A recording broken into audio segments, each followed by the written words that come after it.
Baik, Alhamdulillah. Siapakah Dajjal? Dajjal ini lahir di Samirah dan dia diberi nama Samiri karena lahir di Samirah. Nah, kenapa disebut Samiri? Karena lahir di Samirah. Dia lahir 100 tahun sebelum Nabi Musa diutus. Dan Allah Subhanahu wa taala memberikan kelebihan kepadanya. Yang pertama, dia diberikan umur panjang. Ya, yang zal umrah ila yamisa, ila akhir zaman. Ya, dia ditangguhkan ajalnya sampai akhir zaman. Yang kedua, dia memiliki kecerdasan di atas akal jenius rata-rata umat manusia. Jadi sejenius apapun umat manusia yang normal, dia 60 tahun di atasnya. Sehingga penemuan-penemuannya, kecanggihan berpikirnya, kedewasaannya jauh di atas manusia rata-rata manusia normal. Yang ketiga, dia memiliki kemampuan sihir yang luar biasa. Apapun sihir yang selama ini kita saksikan, tidak ada yang mampu mengalahkan sihir dia. Sehingga saking luar biasa sihir yang dia miliki, seolah orang mengenalnya selevel dengan Tuhan. Karena apapun yang semestinya menjadi perbuatan Tuhan, Dajjal bisa melakukannya. Dengar saking hebatnya sihir Dajjal. Nah, nasab kelahirannya adalah nasab yang aneh para bawah. Dia lahir dari termasuk Bani Israel. Bani Israel ini keturunan Nabi Yakub. Yakub itu gelarnya Israel. Keturunannya disebut Bani Israel. Dari Yehuda. Yehuda ini adalah anak laki-laki dari istri pertama Nabi Yakub alaihissalam. Nabi Yakub istrinya 4. Yang pertama bernama Ya'la. Dari Ya'la ini melahirkan 6 orang. Salah satunya bernama Yehuda dan Lewi. Lewi melahirkan Nabi Musa alaihissalam. Yehuda melahirkan bangsa yang kita kenal Yahudi. Salah satunya Yehuda ini melahirkan generasi yang pada akhirnya melahirkan Samiri. Ya, kalau Rahil istri yang kedua, dan ini istri yang paling dicintai oleh Nabi Yakub, melahirkan 2 anak, Bunyamin dan Nabi Yusuf. Nabi Yusuf dan Bunyamin. Yang lainnya juga sama melahirkan 2 anak. Kahit dari Ya'la melahirkan 2 anak, Dam dan Naftali. Ya, anak tertua dari Nabi Yakub dari istri pertama bernama Raubin. Nah, dari Yehuda inilah lahir Samiri. Nah, ayah dan ibunya, kakek dan nenek Samiri ini adalah para penyembah berhala. Karena Samirah saat itu terkenal penyembah berhala. Ayahnya ini lahir dari proses perzinahan adik dan kakak, incest. Adik dan kakak berzina, lahir ayahnya. Adik dan kakak berzina, lahir ibunya. Jadi ayah dan ibunya ini lahir dari proses yang haram. Dan ketika ibunya menstruasi, disetubuhi sama ayahnya. Jadi itu peluangnya dari 2000 persetubuhan dalam keadaan menstruasi, 1 bisa jadi. Karena menurut penelitian medis juga bahwa darah kotor tidak menghalangi terjadinya fertilisasi, tidak menghalangi terjadinya reproduksi manusia. Jadi tetap pembuahan ovum oleh sperma bisa terjadi walaupun ada dalam medium darah kotor menstruasi. Nah, ketika itulah hamil dan lahirlah Samiri. Rasulullah SAW menyebutkan dalam Musnad Imam Ahmad, ayah dan ibu Dajjal ini melewati perkawinannya selama 30 tahun tanpa melahirkan seorang anak pun. Dan di tahun ke-30 pernikahannya melahirkan Dajjal, melahirkan Samiri. Kelahirannya ini akan menjadi petaka bagi kedua orang tuanya. Dia adalah orang yang paling sedikit manfaatnya dan paling banyak keburukannya bagi manusia, terutama bagi kedua orang tuanya. Bahkan ketika dia lahir, alam semesta menolak kelahirannya. Dordar gelap, hujan badai, petir, itu terjadi di malam di mana Samiri dilahirkan, seolah alam menolak kehadirannya. Nah, sejak lahir sampai usia 5 tahun dia tidak netek sama ibunya. Kebayang, 5 tahun air susu ASI tidak ditetekkan. Itu yang menyebabkan terjadinya kanker payudara. Maka ibunya pun meninggal gara-gara kanker payudara itu. Nah, ibunya meninggal gara-gara itu. Terbukti apa yang disampaikan Rasulullah. Kelahirannya menjadi petaka bagi kedua orang tuanya. Begitu pula ayahnya, maka ayahnya menjadi single parent. Nah, kemudian di tahun yang kelima, sejak lahir sampai 5 tahun, kenapa dia menetek pada ibunya? Karena kerjanya tidur melulu. Disebut mati, dia bernafas dan cuma berdetak. Disebut hidup, dia tidak bergerak. Antara hidup dan mati, la yamutu wa la yahya. Nah, maka di usia ke-5 tahun, nah ini terjadi peristiwa yang menarik. Apa itu? Samiri bangun dari tidurnya di tengah malam dan tidak ada orang yang menyadari Samiri bangun. Dia berangkat dan pindah ke berhala yang terbesar. Nah, dia pindah ke pangkuan berhala terbesar, tidur di sana. Dan ternyata ketika berada di berhala terbesar tadi, ya, buang air kecil dan buang air besar. Besoknya itu adalah hari pemujaan kepada dewa-dewa mereka, bangsa Samirah. Apa yang terjadi? Ketika terjadi ritual pemujaan tadi, maka sang raja yang dipertuhankan oleh kaumnya mencium sesuatu yang tidak enak. Bapaknya Samiri ini adalah tokoh agama paganisnya. Pas dilihat, kaget sang raja. Ternyata itu pesing berasal dari pantatnya si Samiri yang ada di pangkuan berhala terbesar. Marah murka tuh sang raja. Itu anak kamu, kenapa ada di situ? Kurang ajar kamu yang telah menghina Tuhan kita. Kenapa kamu pindahkan anak kamu ke situ? Oh tidak Tuhan, saya tidak memindahkannya. Bagaimana saya bisa menghina Tuhan saya? Lalu siapa yang memindahkannya? Kan dia lumpuh.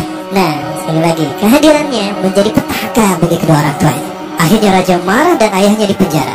Selama ayahnya tidak bisa membuktikan penghinaan tadi, maka ayahnya dihukum mati. Pada akhirnya ayahnya pun dihukum mati.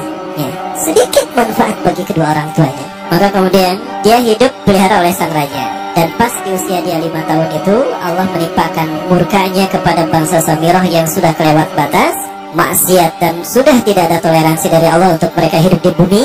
Maka Allah perintahkan mereka Jibril menghabisi mereka. Maka bangsa Samirah itu pun diratakan. Si Samiri karena masih balita, ya Allah selamatkan dia lewat malaikat Jibril. Diselamatkan dia dan ditempatkan di pulau entah berantah. Ada yang menyebutkan pulau ini berada di Laut Yaman, dan pulau ini dinamakan Pulau Socotra. Pulau Socotra ini adalah pulau yang berada di ujung Jazirah Arab. Nah, ini Pulau Socotra. Ini pulau tempat di mana Dajjal atau Samiri dibesarkan sejak 5 tahun sampai usia 100 tahun. Ya, dari usia 5 sampai 100 tahun dia tinggal di Pulau Socotra ini. Nah, Pulau Socotra ini adalah pulau yang berada di kawasan Yaman. Pulau yang memiliki banyak keunikan luar biasa.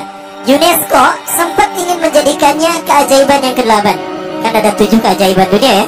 Yang ke-8-nya tadinya ini. Namun karena dia terkait dengan Samiri Dajjal, maka banyak negara yang menentangnya, terutama negara-negara yang menjadi pengikut Dajjal. Maka pada akhirnya pulau ini dirahasiakan. Nah, sebetulnya pulau ini unik kalau kita ingin berekreasi ke sana. Namun karena posisi yang terpencil, jarang orang mengikutinya. Para wisatawan jarang mengunjunginya. Padahal sesuatu unik, termasuk binatang dan penghuninya tuh unik-unik. Pohonnya unik. Dunia menyebutnya pulau ini dengan pulau julukan dari pulau alien hingga pulau neraka. Ada juga yang menyebutkan The Jekyll Island. Pulau Jekyll Island itu bahasa barat, kalau bahasa kitanya Pulau Dajjal. Ya, sama dengan Pulau Sedir ya. Itu juga The Jekyll Island. Nah, Pulau Socotra kaya dengan flora dan fauna yang unik hingga saat ini belum ditemukan di tempat lain. Jadi tidak ada flora dan fauna yang ada di pulau ini yang ada di pulau lain di seluruh dunia. Hanya ada di pulau ini. Makanya di pulau inilah Allah ciptakan satu binatang yang unik juga, yang disebut dengan jasasa. Jasasa. Binatang jasasa itu artinya mata-mata. Tajassa yatajassu tajassusan wa jasasatan, artinya pemata-mata, spy. Binatang ini bertumbuh besar, qahmatun kabirah tugati jismaha asy'ar hatta la nastati an nufariqa ayna wajhu wa ayna dubur. Tubuhnya besar, dipenuhi dengan bulu, sehingga saking penuhnya bulu kita tidak bisa membedakan mana dubur mana wajah. Yang menghadap itulah wajah. Baik, karena itu pulau ini pernah dilesarkan sebagai salah satu dari 7 keajaiban dunia yang baru ya. Nah, baik, ini contohnya nih. Saya perlihatkan keajaiban dan keunikan. Ini adalah padang pasir di Pulau Socotra.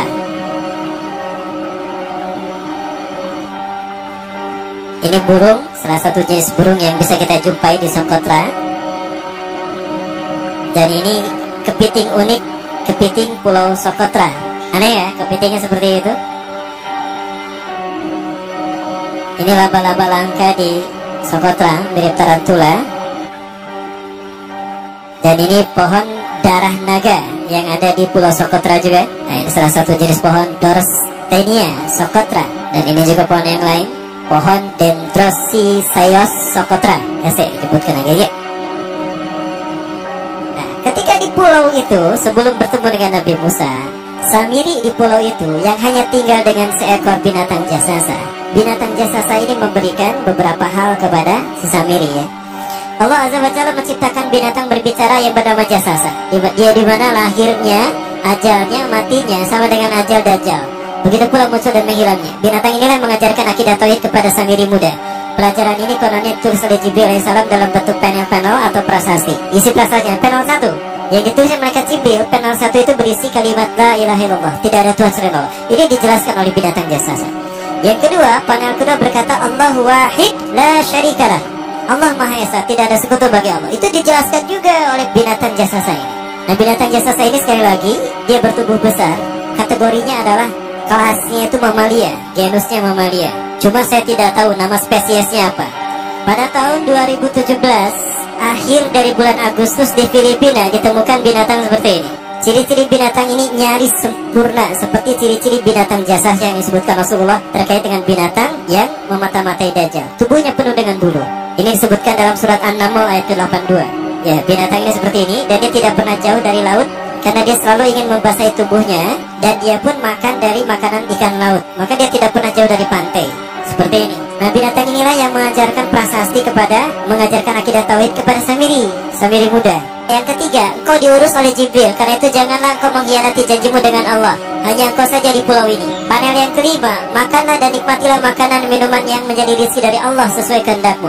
Tidurlah sesukamu, tapi sembahlah Allah dalam berbagai keadaanmu dengan tasbih keesaan Allah kepadanya, yaitu dengan melaksanakan sholat yang diwajibkan kepadamu. Allah lah sang raja, Allah yang Maha Esa. Dia tidak berayah dan tidak pula mempunyai anak. Allah Tuhan Tuhan yang maha besar dan maha agung. Dialah yang maha raja. Ada 7 panel. Panel yang ke-7 bercerita tentang Nabi Muhammad. Panel yang ke-6 itu bercerita tentang nabi-nabi. Dan khusus panel yang ke-7 cerita tentang Nabi Muhammad. Jadi Dajjal sudah tahu, Samiri sudah tahu bahwa akan diutus Nabi Muhammad di akhir zaman.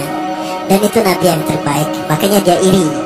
Nah, selesai panel ini disampaikan, maka binatang sejasa berkata, wahai Samiri, saksikanlah aku telah menunaikan innani qad fa'altu ma umirtu min rabbi.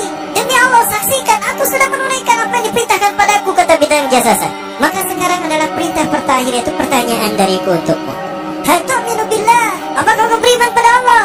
Wa bima unzila ilaih, dan dari apa yang diturunkan kepada nabi-nabinya, kepada Jibril maksudnya. Famadal jawab ya Samiri, apa jawabanmu ya Samiri? Samiri tidak menjawabnya. Lama ditunggu-tunggu, Samiri tidak menjawabnya. Sehingga binatang ini pun pergi dengan menjerit, dengan jeritan yang membuat Samiri ini pekak telinganya. 2 kali lagi datang lagi kembali kepada Samiri dan berkata binatang jasasa, ya Samiri, famadal jawab, hal tu'minu billah, in tu'minu billah, fatakunu mu'minan ajaba imanika ila yaumil qiyamah. Jika kau beriman kepada Allah, maka sungguh kau akan menjadi mukmin yang menakjubkan imannya. Inna ajalaka ukhirat ila akhir zaman. Sesungguhnya ajalmu ditangguhkan sampai akhir zaman. Jika kau beriman pada Allah, kau akan menjadi mukmin yang menakjubkan. Fa lam tu'min billah. Tapi jika kau tidak beriman kepada Allah, wa bima unzila ilaih, dan apapun yang diturunkan pada Jibril, innaka minal mal'unina ila yaumil qiyamah, dan kau terkutuk sampai hari kiamat nanti.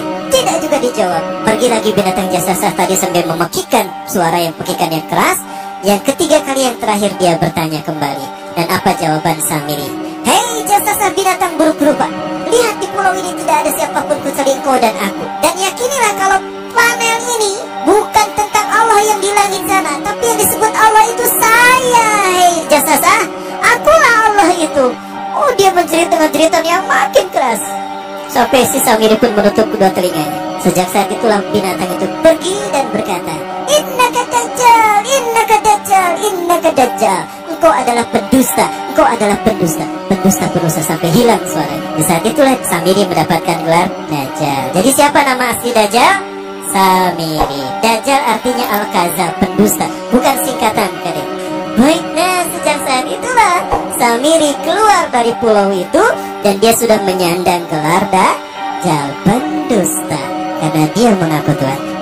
Baik, apabila rumahkumullah, jangan salah, Dajjal kecerdasannya mampu melakukan cloning dan mampu melakukan berbagai macam riset dan eksperimen. Hatta eksperimen yang mengilhami film Hook itu Dajjal bisa melakukan. Bahkan ketika orang membayangkan kendaraan tercanggih pesawat terbang, Dajjal sudah mampu membuat piring terbang dengan kecerdasannya. Ya. Rasulullah menyebutkan kendaraan Dajjal itu dia bisa terbang, kata Rasulullah. Dan kecepatan terbangnya 5 km per sekon.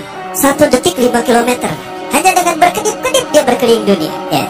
Kecepatan ini diambil dari hadis Rasulullah. Berapa kecepatannya Rasulullah ketika dia terbang di muka bumi? Ya, kendaraan yang dia gunakan itu kecepatan terbangnya seperti awan yang ditiup angin, kata Rasulullah. Dan awan rata-rata ditiup angin itu 5 km per sekon. Dan jarak dari satu telinga ke telinganya, artinya setengah diameter atau diameter kepalanya, keledai yang dia gunakan, Rasul menyebutnya keledai, itu 40 hasta, 27 meter.